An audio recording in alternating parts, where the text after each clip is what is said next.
it has been a huge success for us. And basically after, we made minimal improvements for 6 years, and to see her go from not only, she would have been three and a half, 4 grade levels behind, to catch up to be at her current grade level, and then to go beyond, and to be told that she could read at a 13th freshman in college level. I'm ecstatic. I'm thrilled.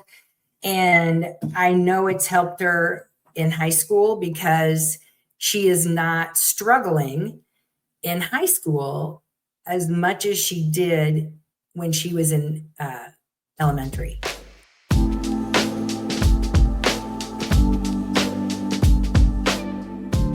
Good afternoon, and welcome to another episode of Dyslexia Success Stories. I'm on the live stream today with Susan, and we're just going to talk about another mom's experience with a child who's struggling to figure out how to get that reading system working.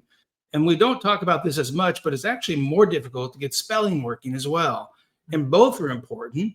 And beyond that, there's even communication. So without further ado, I'm Dr. Tim Conway, a neuropsychologist. I have empowered dyslexia, which means I got early intervention at age 5, and I never struggled to read and spell after that. I have kids who got dyslexia empowered at ages 7, 8, and 9. I've got nieces, nephews, aunts, and uncles. Susan, we don't say dyslexia runs in my family, and I know you can relate to this. We say it gallops. Yeah. So welcome to I think it's a raging river. That's it. And today, many people want to say, oh, it's a blessing, you're just so gifted. I'm like, well, this myth that all dyslexics have 5 superpowers is a myth. There's no reason why we should think that just because you didn't develop reading skills, you were genetically endowed with these other 5 skills. That's not how the brain works. Even psychologists who study expertise, like they study expert mathematicians and they study expert musicians, and like, did they just start, from birth with a higher level of skills? And the answer always comes back, no. They worked harder, longer, and built that expertise and had some, a proclivity for it, some love for it. And through hard work and experience, we call it experience-dependent plasticity, the brain built these skills. So welcome to Dyslexia Success Stories. And tell us where your journey started with dyslexia. When did you first notice your daughter struggling? Were you, commonly, it's mom who picks it up first? Yeah. Or it was interesting. I noticed, and I should have saw the signs, but I didn't, because I had 2 siblings that were dyslexic and several cousins. And with my daughter, I knew she had some speech issues when she was in preschool. And we went to a really, really good preschool. The school district would come in and give her some of her sessions there. So she was mainly getting speech at the time. They were very impressed with her vocabulary and said she talks like a little adult. And so whenever she'd meet new people, they were just, oh, she's so smart. She's so smart. So they even canceled her, the special ed that she had in preschool, because they're like, she's knocking the ball out of the park. She's amazing. She's doesn't need it. And I'm like, oh, okay, great. So, go figure. Great. So it was very interesting, because then there was a brand new school opening up in town, and it wasn't a brand new school, but they were opening a new Mandarin program. And so it was an immersion school. And so I thought, wouldn't it be really cool for my kids to learn how to speak Mandarin and English at the same time?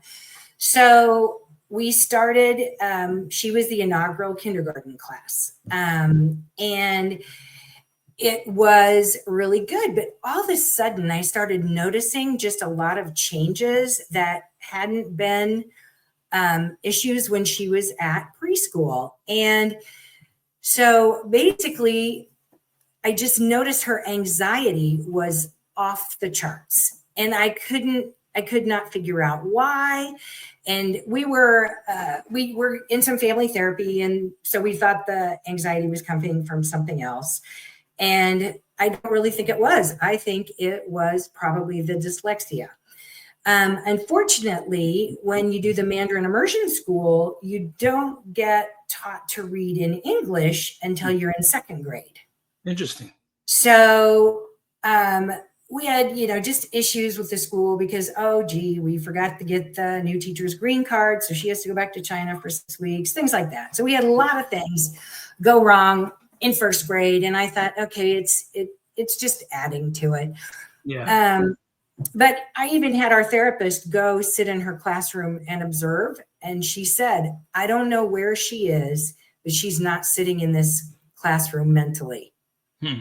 She's completely checked out. And I'm like, wow, okay, I've never had that feedback before. It was just really odd. So then comes second grade and another new teacher, and she gets all A's. And I'm like, wow, she's never had all A's. And so about 2 weeks after parent-teacher conferences, my daughter comes home and she's like, Mom, I've been lying to you. I've been lying to you. And she was crying. And I'm like, honey, what's wrong? What do you mean you're lying? And she goes, I'm getting all zeros on everything at school. And I'm like, what? I dropped her off at the classroom door every morning and chatted to her teacher. And I picked her up every night at parent pickup. And so I was really shocked. And so I was surprised, and I talked to the teacher and she's like, oh yeah. And I'm like, well, why all A's? Well, she's just so pleasant and I really enjoy her. And I didn't, I'm just getting to know her. I didn't want to crush her. And I'm like, all right, but maybe we should have talked about some of this. So it goes on. And then one day at parent pickup, the teacher shouts over to me with all the other parents, oh, Susan, Dr. Ramsdale talked to me today and he wanted to know if I wanted to retain anybody for next year. And I told him your daughter. And I was like, what? Like that's the public announcement you want to cross the parking lot. Yeah. And I was like, oh my gosh. So anyway, I about lost it. And thank goodness Jade had an excellent para that would help her. Okay. And her husband is dyslexic.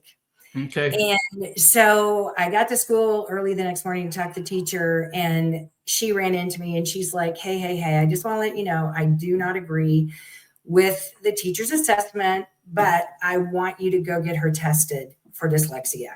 She has all of the classic signs. And I was like, how did I miss this? But I did. So anyway, we went and got tested. We were incredibly lucky because I got on the wait list at our local children's hospital, and we got in 2 weeks, which is unheard of. It's usually the usual time. Yeah. Tell us. It's like 6. Yeah. It's 6 to 9 months to get in at the children's hospital. So we got in and she did all the testing, and then it came time for the evaluation. And so when the person gave me the evaluation, she goes, well, I'm going to say that I'm 95% sure she's dyslexic, but I can't give you the diagnosis this year just because of different things. A couple of, initially she was, had some learning disabilities, things like that. And she goes, so I can't give you that this year. So come back next year and I'll give you a diagnosis. And I'm like, are you kidding me? Yeah, that's an unusual, but it's not uncommon, unfortunately, that some psychologists take the perspective of, well, maybe you just haven't had enough education. And you described to me, she had a kind of a tumultuous first year. So we should wait and not diagnose it yet. And I'm like, but think about that. You're saying, let's let it get worse. And err on the side of it doesn't really have to be dyslexia. And let her fall further behind, which is going to mean more intervention, more stress, more emotional trauma. And from a proactive standpoint, it makes completely no sense. We'd rather err on the side of, let's go ahead and diagnose, let's get you started towards services. And the psychologist has that complete latitude. They have the latitude to go either way. Yeah. Well, and I will say she did look at me and said, I do want you to treat her as if. Well, that's which good. I was when she did that, I was mad she didn't give us the official diagnosis, but she at least told me what to go do.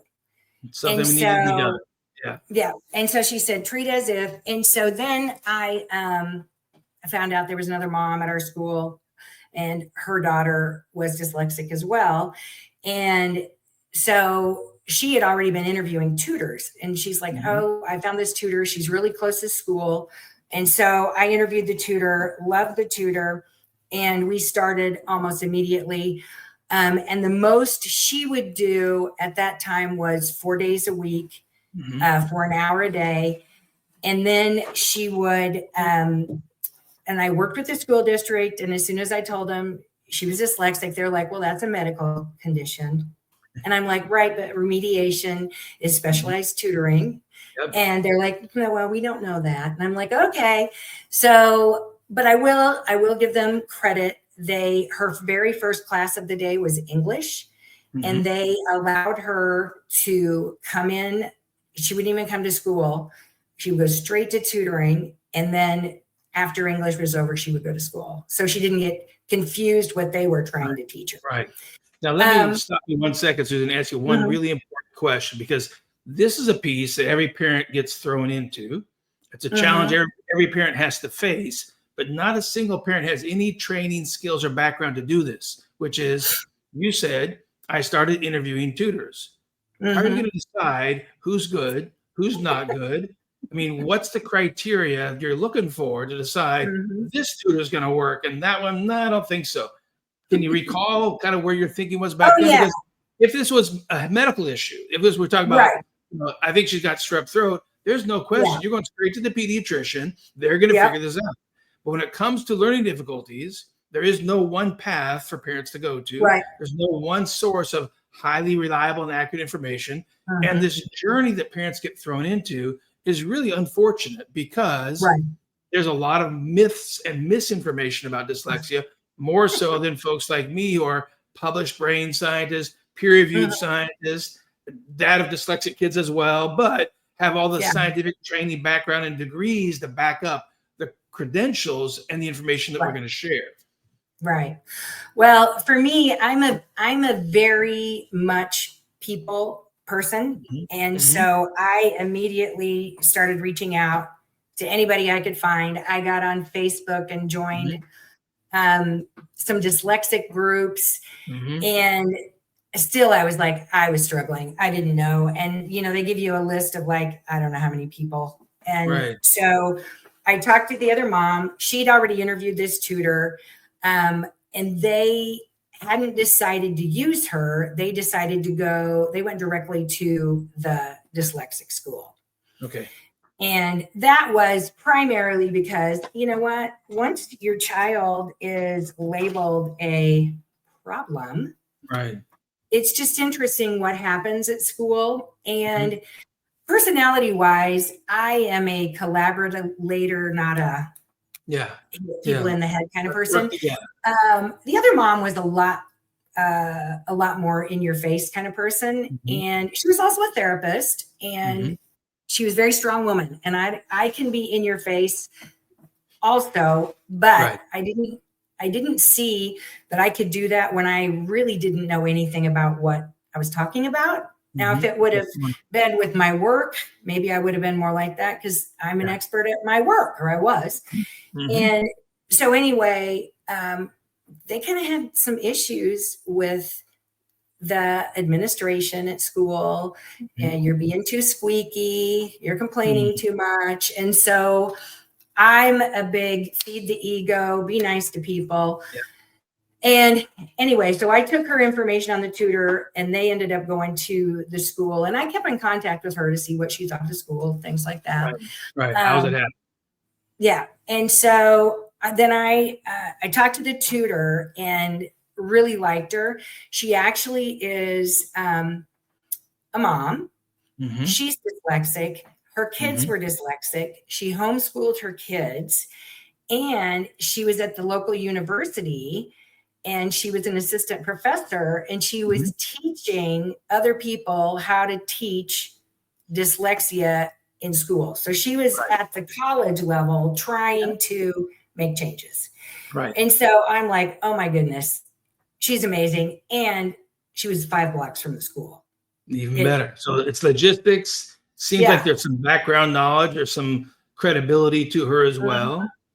And little did you know, but there's actually no controls of what people are doing when Right. they're quote, doing dyslexia therapy. Mm-hmm. Whether you're something that's called a CALT, which is a certified academic language therapist, or you're a Mm-hmm. dyslexia specialist, or you're Mrs. Jones, the reading teacher who likes to also do dyslexia tutoring, or Mm-hmm. you're a mom who is dyslexic but doesn't have all those credentials.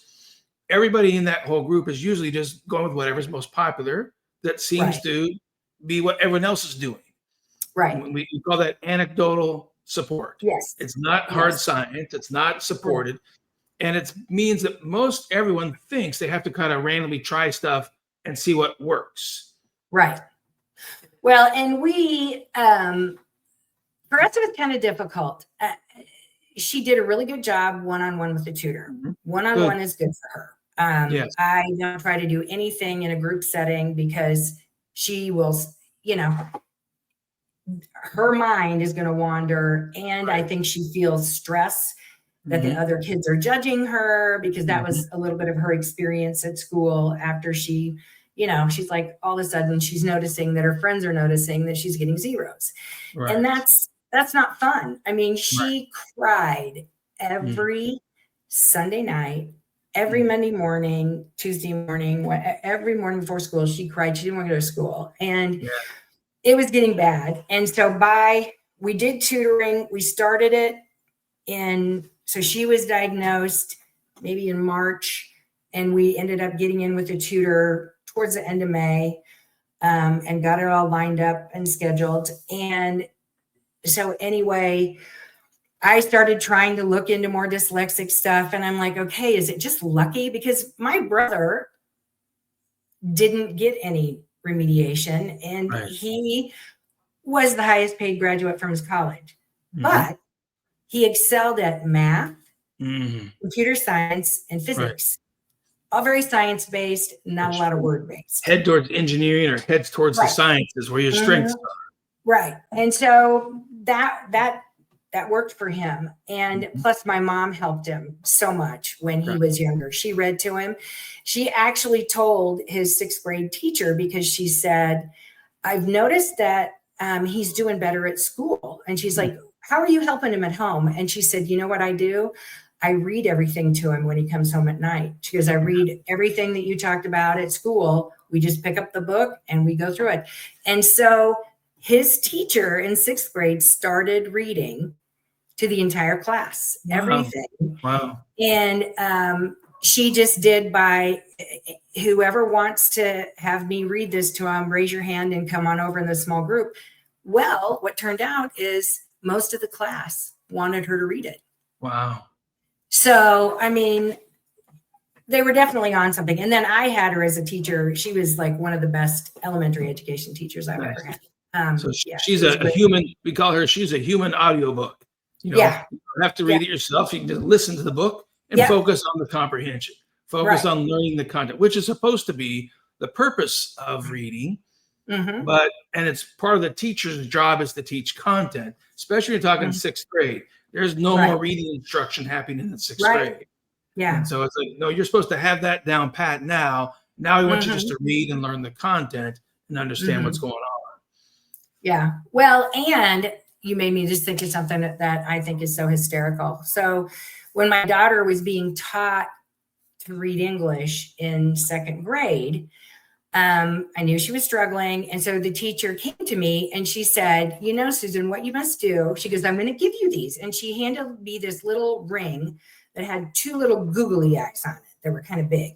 And she said, you simply put this on your fingers. And as you're reading Jada's story, you just bounce the eyes under the word and she will learn to read. She goes, I taught my daughter and that's how she learned to read. And I'm like, interesting. I taught myself to read. And I'm thinking, if you were my teacher, I'd need to teach myself to read because you weren't doing anything about it. Yeah, you're just pointing and saying, read this. Yeah. And so, I mean, when I was like googly eyes, you have to be kidding me. That's your reading instruction. So anyway, about when she got into 3rd grade that year, it was just it got worse and worse and worse. And then I actually tried to get our school district to hire our tutor and have her come in and try to get them to stop dyslexia. I even went to the superintendent of schools, and we live in a big metropolitan area, so it's a ginormous high school. And we live in the urban core. And so I'm like, you understand that dyslexia is a pipeline to prison. Yeah. I mean, I tried to tell him everything I could. And our school district wasn't accredited, which everybody's like, why did you go there? Well, because I wanted them in an immersion school. It's crazy. So anyway, and that school typically was good. And if you were smart and could teach yourself to read, you excelled at that school. They had a lot of opportunities. Just didn't work for us and 4 other kids in my daughter's class that were all dyslexic as well. Yeah. And unfortunate for them, they didn't have a mom like me who had the means to get outside tutoring. Right. And I watched those. Yeah, and was also the warrior mom who's going to make sure this happens. Well, and that's why I went and tried to get her to come in and help, because I saw my daughter's classmates struggling, and I knew their parents worked all day. I mean, the big thing in the school was, nobody comes to parent-teacher conferences. Well, because they all work and they can't take off work, and the nighttime, there's only a few slots at night. So it was just a crazy thing. Things weren't going to get better. And so our tutor at that point, I kept telling her she wasn't charging enough, because I really did feel she was helping my daughter learn to read. It was slow. We call making progress. We were making progress. We weren't making as much progress as I wanted to. But we were making, she was starting to read. And she couldn't even read Go Dog Go before. So it was a lot of room hard for improvements. Yeah, there was definitely. And when you understand progress, it could be, well, the class is going at this slope and she's going at this slope, but she's making progress. But when 2 lines have different angles, the gap just gets bigger as you go along. So she's actually not, quote, closing the gap. Right. And that's usually what alarms moms like you, like, okay, yeah, she's making progress, but the class is getting better and better faster than she's catching up. So down the road, she's likely not to ever catch up. Right. Right. And that is kind of her story. I know because I'd given our tutor's resume out, she quickly said, well, I did apply for other jobs because you were kind of encouraging me. And I'm like, I'm not very bright, am I? I encourage the people that help me to go get a different job. And she really sat me down and she said, I'm going to be really honest with you. The way Jade is struggling, she cannot go into 4th grade in public school and have any success at all. And she said, and I was very, she was like a friend as well as a tutor. And I had told her what was going on at home. And she's like, she's not going to be able to handle 4th grade. You're going to have to follow me to the dyslexia school. Because that's where she got hired. And so I'm like, okay, we're on board. And so we went to the dyslexia school, and interestingly enough,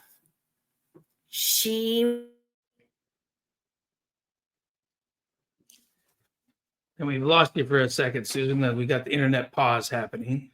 So we know that part of Susan's story with her daughter is trying all this one-on-one tutoring, trying to build the skills, and then the gap is not closing. And there's a dyslexia school, or there's many dyslexia schools. Parents are then faced with the same question that Susan had to answer early on, which is, how do you decide who knows what they're doing? We're classmates. We're going to bring you back on, Susan. No problem. We froze for a minute.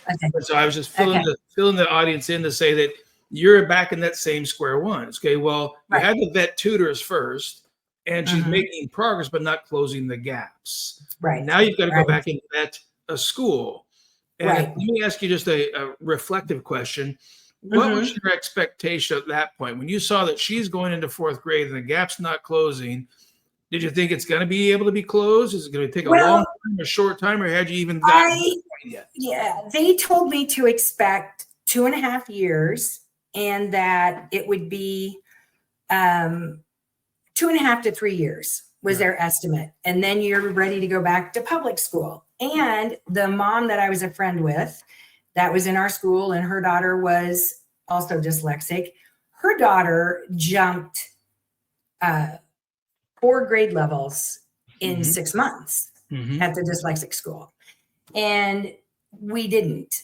Right. And I'm like, okay, so it's going to take us a little longer. And one thing that I kept asking, but I could never get a good answer on is, where is she at? Right. Can you tell me what grade level she's at? And they're like, well, we don't measure it that way because that's not the way the teaching goes. Because they're like, we can't really give her a 4th grade book to read because we haven't caught up all of our teaching methodologies that she would need to be able to read at a 4th grade level. Right. It just takes, you have to do it so long. And so I was aware and I was concerned, and I tried to talk to the teachers a lot, and we had COVID in the middle of it. And I will say this, she began to love school. Good. Her confidence came, I wouldn't say it came completely back, but they definitely, the one thing that I really appreciated about the school is at the time, with the information I had, it was probably the best thing for her, even though she still continued to struggle. So back up and explain something then. So her confidence is improving, but her reading's not getting better. What do you think was driving the change in confidence? Is it the protected environment? I think for one thing, very, very small class size. Okay. Only 10 kids at most, and each class had a teacher and an assistant teacher. Okay. And I mean, all subjects were hard for her. Yeah. It wasn't just reading. It was math. It was anything. It was all hard. And so I'm like, you know what? We have our baseline. We've just got to keep chugging along, basically. And so the good thing was she liked going to school. Right. She had friends. I was really worried. She had a lot of friends at her other school. And I really thought it would be hard for her to move. But when she was to the point and said, I don't care if I never see my friends again, I knew it was fine to go. So, and I'm like, oh, well, wait and see. Maybe she's going to have a big jump later. And so we went the first year, we went the second year, still a lot of the same things. They're trying to write a sentence. She couldn't write a sentence. Other kids in the class could write sentences.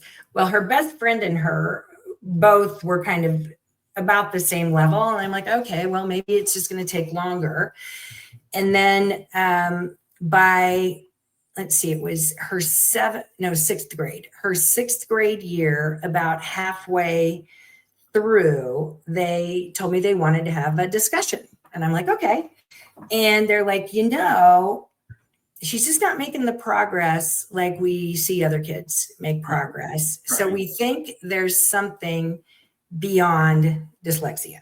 And they said, it's always dyslexia and ADHD, whatever. And so they said, we really would like you to have her evaluated, like an educational analysis, just to see, how she's learning, what she's learning, things like that. And so they had an in-house person, and it was going to be $1,500, and she could not give me a dyslexia diagnosis. I don't know why, but whatever it was, that wasn't something she could do.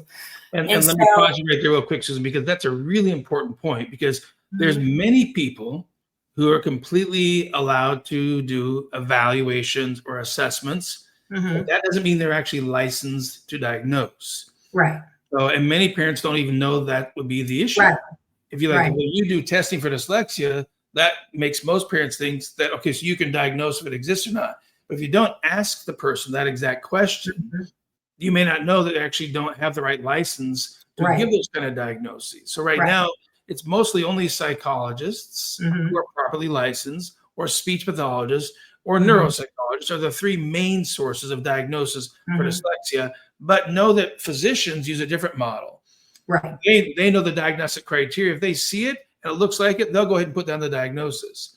Whereas the Mm. psychologists, the speech pathologists, the neuropsychologists, their model is do a lot of testing to verify it, Mhm. and not just go by, parents' report or qualitative, but helping parents know there's a lot of variability in how Right. kids do and do not get diagnosed. And Right. you were there again. Yeah. So I went to an external, it was actually a tutoring company, and they tutored kids on the spectrum, a lot of dyslexic kids, things like that. And so they used Linda Mood Bell and other things. Right. And so we went there, and they had a speech language pathologist, and he is the one who diagnosed Jade and tested her. And he did a lot of, I mean, they did a very, very broad, thorough test. And they're like, yeah, she's moderate to severe with dyslexia. And then they also showed me her other learning difficulties. And when we talked about the memory, no, her short-term memory isn't going to be able to take what she reads, compile it, and give an answer, basically, is what they tell me. And so we went through, and so the school district had asked me to do it, and then they said they would customize or do more, whatever they could, if they had any skills to do what they needed to do to help her. So I gave them the report, and then I also paid the tutoring company because I'm like, we're behind. We're behind. So they recommended 3 hours a day, Monday through Friday, all summer long. And then after school started, she would do an hour a day until she basically just got so tired of it, she didn't want to do it anymore. And Right. so I stopped at that point. But they did, a lot of it was the visual, trying to get to the memory. And so there were a lot of visual issues. I don't think, I know some people will say you can have a dyslexia that you need to have your eyes tested by a certain type of doctor. I don't think that's what she has, but I guess I've never been to one to make sure it wasn't. But anyway, when she went back to school, then the tutoring company told, strengths, weaknesses, all that kind of thing, and just where she had grown, what had gotten better. And so I was talking to her writing teacher, because at this point she could read. She was just really, really slow, and her comprehension wasn't great. And so I was like, we really need to I had hoped we would get the speed up, the comprehension up, everything. That's kind of what I was hoping for. And I talked to her writing teacher, and she said, yeah, I can tell she made some progress. And they kept working with her on the writing. And then by the time she was in 8th grade, and when we were in 8th grade, the decision was we were kind of too late to go anywhere else. And I knew she wasn't going to go back to our public school. And I really didn't, the dyslexic school that we're at, they have a high school that they're actually on their property. And so they train some of the teachers at that high school, and it's a private school, to understand dyslexia and other special ed. And so it's actually a private school with a special ed department. Gotcha. And so, but they were only a high school. So if you had to go through 8th grade. And then we had a very tragic event happen over the summer. And I just knew I couldn't send her anywhere else. She needed to stay where she was at. Too much And else so we going did. on. Yeah. And anyway, during this time, I was online, and I had seen the Now program for several years, but I was like, I just want to know somebody who's been through it, that their kids have gone through it, that I know. And so we were at Sam's Club, of all places, and the mom of the boy that tutored with our tutor the couple years ago, and he was older than my daughter and farther behind than her. And also they suspected he might be on the spectrum. And so anyway, we ran into his mom, and she recognized my daughter real quick, and she's like, "Is that Jade?" And we had our masks on, so I know it was COVID times. And I was like, we took our masks, and I'm like, "Frida, what are you doing?" So anyway, Frida had sent her son here. And so she's like, "Oh my goodness, it's been great. He does it all by himself. I don't help him." And she said the teacher's told him he could pick a book he wanted to read. And he picked Chronicles of Narnia. And I was like, "What? He picked Chronicles of Narnia? That's a chapter book." Yeah, My daughter is terrified of chapter books. She will only read graphic novels. And so I was like, okay, we need to start looking into this. And then one of the online groups, one of the people who actually ended up being my attorney is from another city in our state, and all of her kids have been through it, and she's helped several other families go through the NOW program. So I messaged her, and so she was integral in getting and telling me, "Yes, you need to do this." And I'm like, "But we've been trying everything." And she's like, "This will make a difference."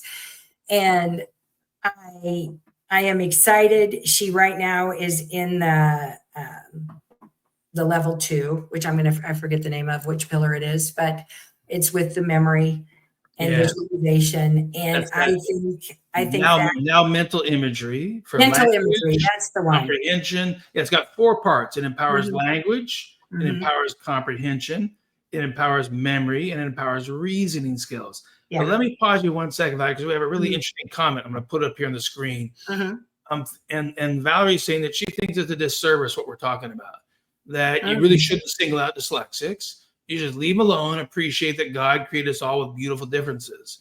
But my response would be like, okay, so then we don't help people with diabetes. We don't help people with cell anemia. We just pretend that these things can't be changed, because scientists have extensive data, and I'm one of them. We publish extensive data to say these kids don't have to struggle. Even these 60-year-old adults who didn't get proper reading instruction and still struggle today, those skills can still be changed. My group even has 1 paper published on a woman who had a stroke 54 years ago. And the stroke caused her reading problems. And even 54 years after her stroke, we were able to rebuild some of her reading skills. So I think I understand Valerie's perspective. If these skills can't be changed, like it's blindness, to date, I know of, nobody has a medical procedure to go back in and restore vision of a child's born blind. But that's not true of diabetes. That's not true of sickle cell anemia. And it's certainly not true of dyslexia. Right. We know we can change these skills. And knowing what you know today, would you rather have left Jade with no stronger skills, or you think she's better off that she has stronger reading skills? Oh, she is. We started right after 8th grade graduation from our other school. And because her high school is also a fairly competitive high school. A lot of their kids, they do great. And so I'm like, I really need to give her every foundation that I can, because she has great work ethic and she works hard. Yeah. She won the award at her school, her 7th grade year, which is the coveted award, for the kid who has made the most progress. Wow. And it is voted on by all the teachers. And it's a big deal to be the kid that gets selected. And that was before she did the NOW program to improve her dyslexia, or after she did? It was before. Good for her. Because and it's interesting, because then I talked to her 8th grade teacher, and he said, when we did the parent teacher conference, and he was saying all these great things, and then he goes, "Okay, but wait, let me level set here. She is always going to struggle. And schoolwork is always going to be hard for her. That's unfortunate. Yeah. And so I was like, okay, I can't believe with the other people I've met now that are telling me the gains their kids have made. Right. I can't believe that we can't do a little bit better. And what I mean, I want to take, I mean, sometimes I think she almost feels like she's being punished because she has to work so much harder than everybody else. But what I wanted her to do, and I was a little bit surprised, and kind of at the beginning of the year in high school, one thing I wanted to do, and one thing that her school also did help with, which I think was very, very good, is they focused on executive functioning. Reasoning, problem solving, we call it. Just reasoning. Yeah. Can you plan? Can you sequence? Can you organize? Can you execute activities and events? And that really helped her plan out her homework. Okay. And things like that, which I think you really need to know. That's we call that working smarter, because there's only so much harder you can do. There's only so many hours in the day. And at some point, you want to be more efficient, more effective, more strengths, so you don't have to work as hard and can still achieve well. Yeah. And so I was happy, and they talked a lot about the brain, and I think that was good. So I'm glad we were there. I wish she would have made a lot more progress. Right.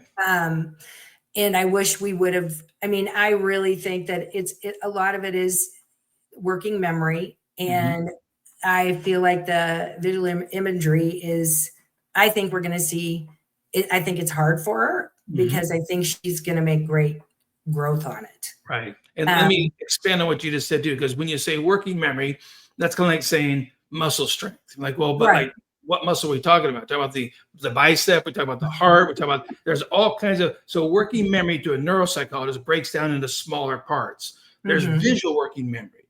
There's auditory working memory. And there's the ability to, there's a visual spatial working memory. We have all these different types of working memory. And what you're describing mostly is her ability to hold on to information, to hold on to language, and think and understand and comprehend language, and then make decisions based on language, requires a lot of auditory and quote semantic kind of working memory. And there's two systems of that. One part is imagery, and that's the right side of the brain. The other part of it is phonological, it sounds. And you hold on, because if you say a 10-word sentence to her, and maybe in that 10-word sentence there's 2 or 3 directions that you're asking her to do, and if she's forgotten what you said, there's no way to execute those 3 things.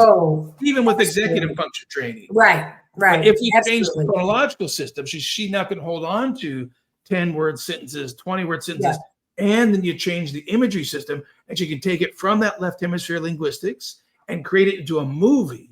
We know now we've expanded comprehension, we expanded memory, we expanded reasoning, and now she's going to be better able to show what she knows.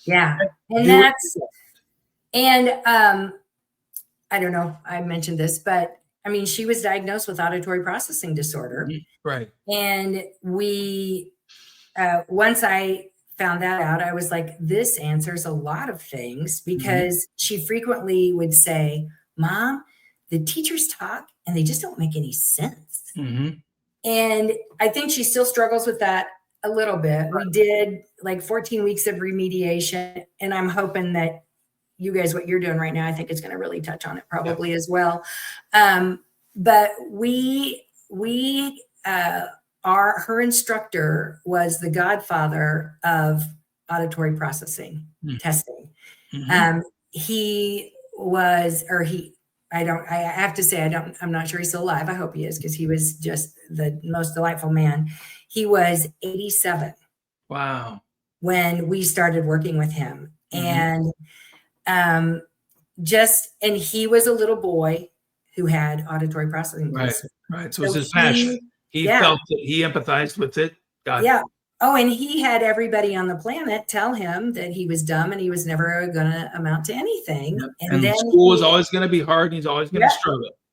And so he met somebody who said, I think you'd be a really good speech pathologist. Mhm.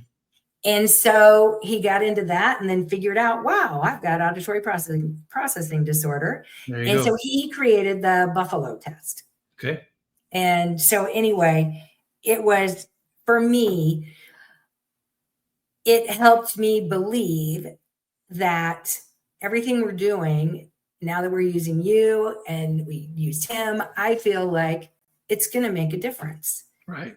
It's going to make a difference, and they're going to be 87 someday. And he went back to work. He retired initially when he was 72, but went back to work because he noticed his auditory processing was getting worse. He's like, it's, you got to keep working it. And so he worked 4 hours. I think he worked 4 hours a week. He was incredible. Nice. And but with Jade today, with all that you've done so far, tell me again, how much gain did she make in her reading skills, and how long did it take when she did that Now Foundations program, which targets the causal factors of dyslexia to improve your ability to sound out words to read and to sound out words to spell, and also gives you the foundation to be more likely to correct misspoken words. Right. So if I start in the very beginning, she spent 6 years between tutoring and dyslexic school. Right. And one thing I would ask, and they could never give me the grade level. I'd say, what grade level is she at? And I just never knew. And so when she tested with the Now program, she tested at 5th grade. I want to say 3 or 4 months. I can't remember exactly what the months were. So, and she started this in end of 2nd grade, 3rd grade, she was full on. So we had 6 solid years of intervention, tutoring and intervention, and only got to, by 5th grade, 4 or 5 months. Right. And so when I saw that, I was happy because I was really happy somebody finally told me where she was at. Where are we at? How big is the gap? Is it mild, moderate, severe? Yeah. Yeah. Because it's like, I feel like there's a big gap, but I don't know. And I'm a science person. I'm like my brother. I like math things too. So I was like, okay, we're at 5th grade. And I started getting her reports back, and they were really good. And they would call and tell me, oh, guess what? She's reading at 9th grade level. I'm like, what? That fast? And anyway, she finished. Did Jade say anything about it at all, the progress that she's making, or is she just going to be quiet and not want to risk bursting the bubble? Jade is a very, she doesn't brag about anything. And she doesn't, she thinks she's an extrovert, but I'm pretty sure she's an introvert. But she enjoys being with her friends, but she's very private. She likes to keep her information. And you know what? I think she learned to do that because who wants to share that you're getting zeros? That you're struggling. Yeah. And so, she was in tears when she had to share that with you before. Right. So as the mom side of this, you're paying for the tutoring. Jade's not saying anything if it's helping or not, but you're getting a progress report every 20 hours. Yeah. And if you need to, you get to call and chat with one of the. And I did.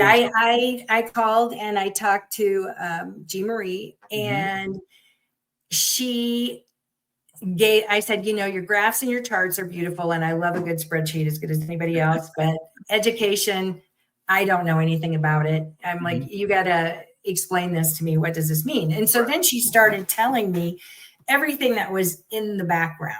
Right. And everything everybody was doing, and the levels that she had increased at, and just comparatively how quickly she was progressing. And I'm like, okay, so we're finally seeing the progress.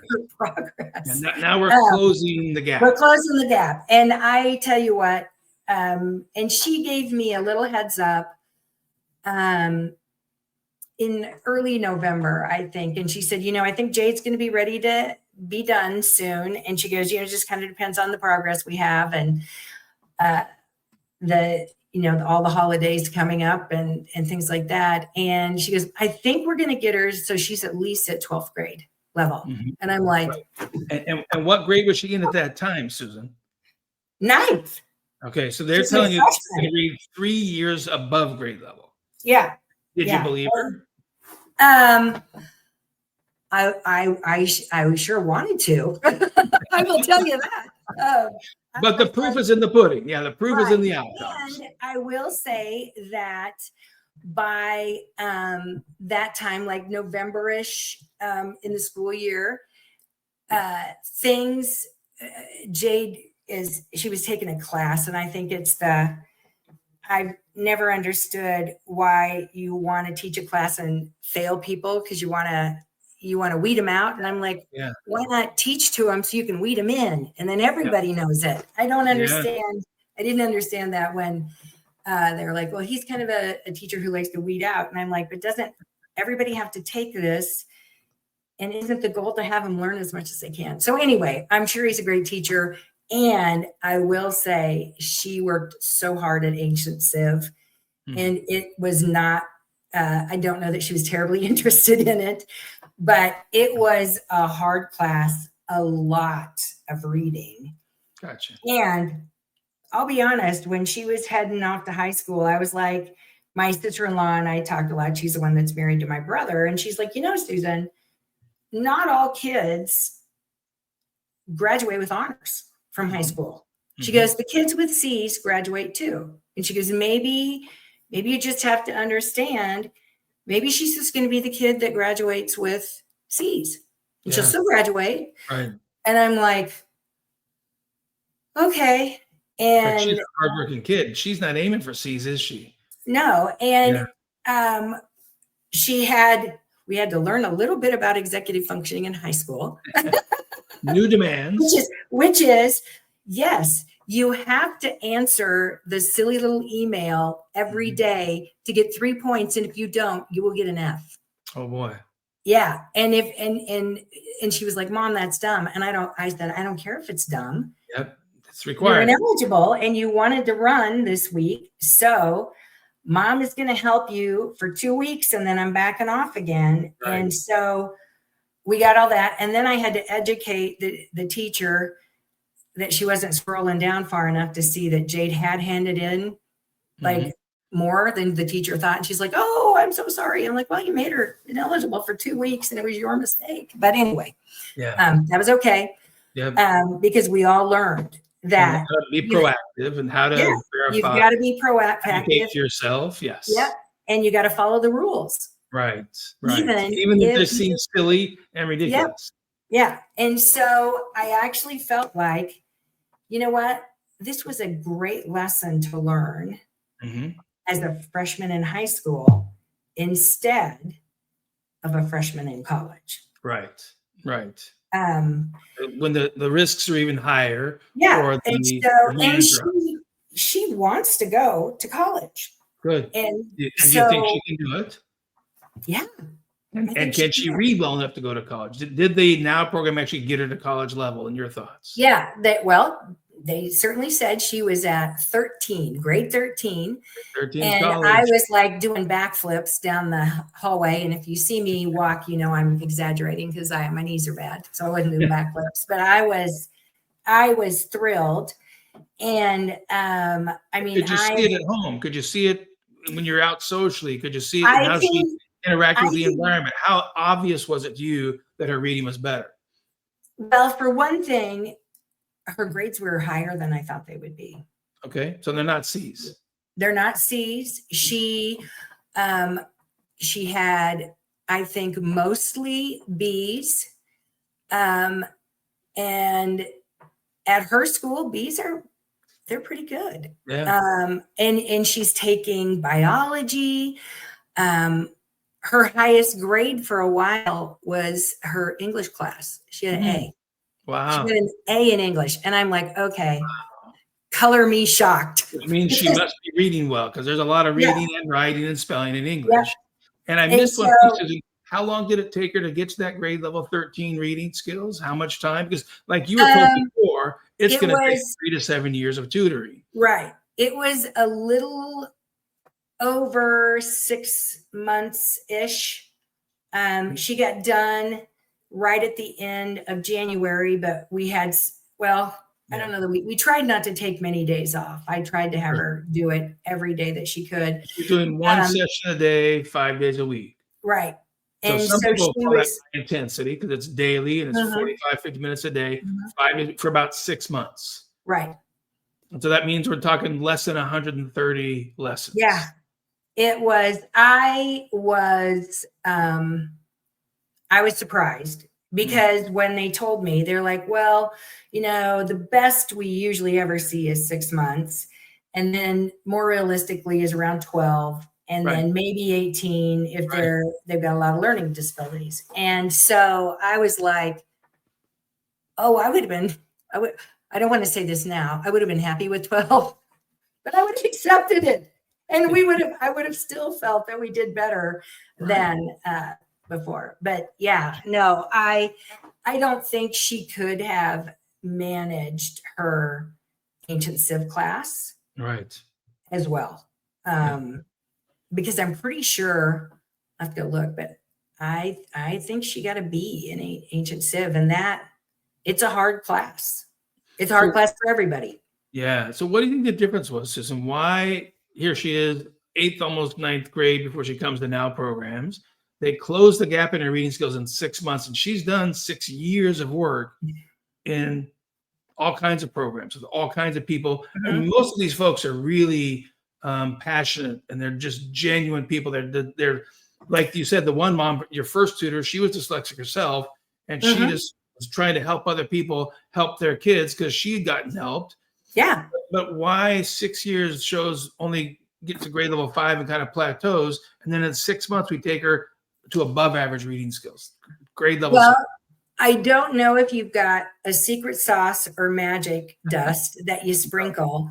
Definitely not. But that's not in the brain science repertoire. Yeah, to me, there is something that you did that they didn't. Yeah. And I don't know what that was. Okay. You probably do. I don't know what it was. Yeah. But whatever you did was much more effective for Jade. Gotcha. And I look at my son's on the spectrum. And so I'm like, I think dyslexia is kind of a spectrum. Mild, moderate, or severe. Yeah, how much gap is there? And she is, all of the analysis I've had of her is she's severe. Right. So I'll take that. And whatever you guys did worked better for her brain. Right. And I don't know exactly what it was. I mean, I know what methodologies she was taught at her school. Right. And it is the gold standard for what everybody will tell you. In the field of education, this is what the educators call a gold standard. Yeah. But those of us who are in health sciences, who are brain scientists, we look at peer-reviewed research. All the research says that method. It's an Orton Gillingham. We call it print letters down to sounds. Yeah. All the research says it's not very effective, but it makes some progress. And in comparative to other instructional methods that make no progress, that's how a lot of the educators got behind it, is because, hey, this is making some progress. The difference is what we're doing is, as developmental brain scientists, we did all the research first. We not only researched kids with severe dyslexia, and we showed that we could close the gap in sometimes as short as just a few months, from 5th percentile to 45th percentile, if we use the developmental approach to go from speech processing first, no letters, and then the letters, and then the reading. And we're essentially just redoing the developmental hierarchy of how the brain typically builds these skills. And we did a research study. It's called a randomized controlled trial, which none of the other programs she'd had up to this point have had that caliber of science. None of the OG programs have randomized controlled trials that show good outcomes.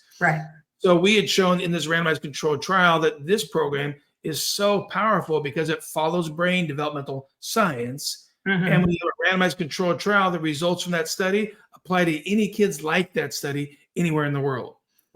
We did that study with 8 to 10-year-olds, which means we could close the gap pretty much for any 8 to 10-year-old anywhere in the world. We did that study with 5-year-olds. We drastically closed the gap with 5-year-olds so they didn't go to special ed.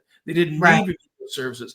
And then we did 10 years of help for a reading problem that's actually 1,000 times more difficult than dyslexia. It's called neurological alexia. It means you've had brain damage, physical brain damage. Part of the brain is gone that causes a stroke, which is a blood supply event that causes the brain to not get enough blood, and the brain tissue dies within about 4 hours. It's already dying. And we're still about 70% successful at rebuilding those reading skills. So that's what we call an evidence-based from randomized controlled trials program. But the method is you go back and rebuild it from the bottom up, just like the brain typically does when you don't have dyslexia. It's actually not any more difficult than that. Yeah. But it's science. It's not the field of education. It's the field of healthcare brain science. Right. Well, and I mean, just the current state of reading education. Yeah.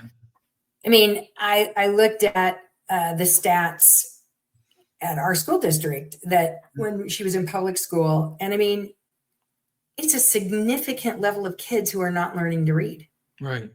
About 65% are leaving school not reading on Yeah. 65. I was like in shock when I saw those statistics. Yeah. But when I go back to googly eyes, I guess I'm not surprised. Right. Yeah. Right. And what was interesting for me, my son is a year and a half younger than Jade, and I sent him to a different kindergarten. He wasn't ready to go to school at the Mandarin Immersion School. I really wanted him to have another year in preschool, and the district just won't let you do it because, he's got this number. Right. It says he's this old, he's got to go to school. Yeah. But I will say at the public school, he went to a completely different district than my daughter did. And he had a teacher who won the award in the city for being the best kindergarten reading teacher in the city. And she taught him how to read. And so I knew we were in trouble when he came home and he could read better than her. Oh, yeah. And I was, I'm like, okay, this isn't right. Yeah. Yeah. Well, Susan, it's been lovely talking to you. I'm not even watching the clock. I'm so engaged in what we're talking about. But for those folks who join us later, give us a summary recap. What really happened? Is your daughter a dyslexia success story, and why? What happened to the gap, and how long did it take? And what do you think is going to happen for her next? I feel like, in 6 months, she not only caught up, but she's ahead. And the mental imagery program, I can't tell you how excited I am about that, because I think that is a big part of why her dyslexia is so severe. And I think it will help her with math. I think it will help her with everything. So I would definitely say that it has been a huge, huge success for us. And basically after, we made minimal improvements for 6 years, and to see her go from not only, she would have been 3.5, 4 grade levels behind, to catch up to be at her current grade level, and then to go beyond, and to be told that she could read at a 13th freshman in college level. I'm ecstatic. I'm thrilled. And I know it's helped her in high school, because she is not struggling in high school as much as she did when she was in elementary, 8th grade. So that's fantastic, Susan. We're very excited for you, very excited for Jade. We really appreciate your time to help tell this story, because too many people still believe the myths that it takes 3 to 7 years to make some progress.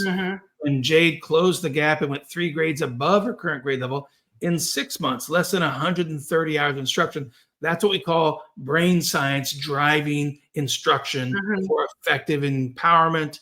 And this is why we're talking about, these are dyslexia success stories. The brain is not the problem. The brain's all ready to learn, take on, but the practice you give it, the method you give it, how well it's been researched and scientifically proven will have a big impact on the outcome. Yeah. So we wish you and Jade the absolute best.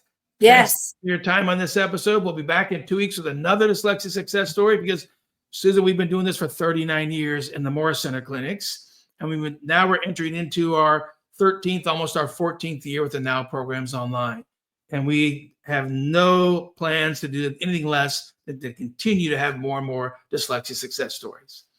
So, and for parents like me, you have no idea how grateful I am. I'm really grateful that I finally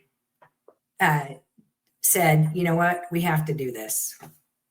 Fantastic. And you definitely proved to me that it works. And Fantastic. I am a huge believer in science. So when I started reading about all the science and all that, that really helps. So I really appreciate you. Thank you so much, Susan. Yeah. Thank you to our viewers. Thank you to the commenters. All of these podcasts are stored on our YouTube channel and on all social media platforms as well. It can be watched again later. And please do consider sharing it with somebody else so they know dyslexia is not a lifelong struggle if you get scientifically tested and proven intervention. Don't believe something's the gold standard unless somebody can show you the research, the peer-reviewed research that proves it. So we'll be back again in 2 weeks. Thank you so much, Susan. Take care, everyone. Thank you. Bye. Have a great weekend.